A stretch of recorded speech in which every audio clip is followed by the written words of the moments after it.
नमस्कार दर्शक बंधु आपणकर प्रिय ओडिशा न्यूज 27 चैनल माध्यम प्रकाशित खबर निश्चित भाव संपूर्ण देखंतु।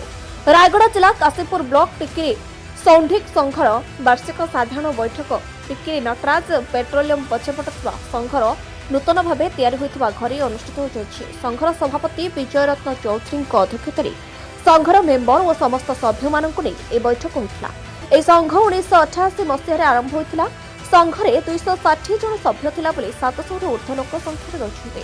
उक्त बैठक में कोषाध्यक्ष डंबरुधर साहू गत वर्षर हिसाब किताब एवं आय व्ययर उपस्थापन करथिले। संघर सभापति कौन कहउछन्ती आसंतु सुनिबा। नाम विजयरत्न चौधरी काशीपुर ब्लॉक सौंडिक संघर सभापति।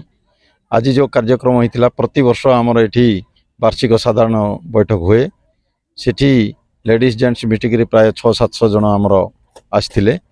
आज आमर मुख्य विषय है आमर समाज पाई गोटे घर केमती निर्माण हम फाउंडेशन रही केमती संपूर्ण करा पुणी संघर रिन्यूअल केमती हम रिन्यूअल आमको आका आउ थे रखापी समस्ते प्रस्ताव देले।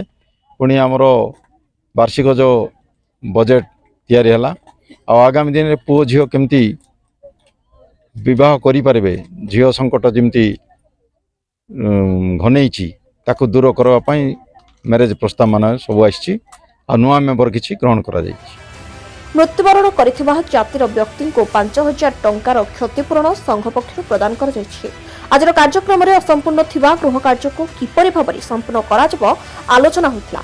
आगामी दिन में महिला माननकु नै नारी शक्ति बाहिनी गठन करा जाय नारी माननकु समाज गठन में सामिल करबा पई मुख्य उद्देश्य बोली अंजलि साहू कहछन्ते।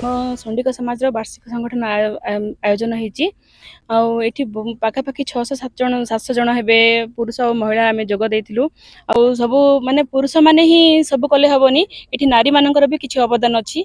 आ पुरुष महिला समस्त मिसिकी चलले ही समाज गोटे गठन होई थाए। आमे समस्ते जेमती एकता रहिबा एमती सब वर्ष गोटे गोटे माने अनुष्ठित होतिले खुशी लागिबो। आ समस्त को माने नया वर्ष रे आगत नया वर्ष रे समस्त को जेमती मिसी होची समस्ते तो सब दिन आमे मिसी पारुनु ना एमती गोटे संगठन आयोजन हेले आमे समस्त को मिसी पारुछु। आज बैठक रे प्राय 700 पुरुष महिला योगदान करथिले। ब्यूरो चीफ ऋषिकेश साहू को रिपोर्ट ओडिशा न्यूज 27।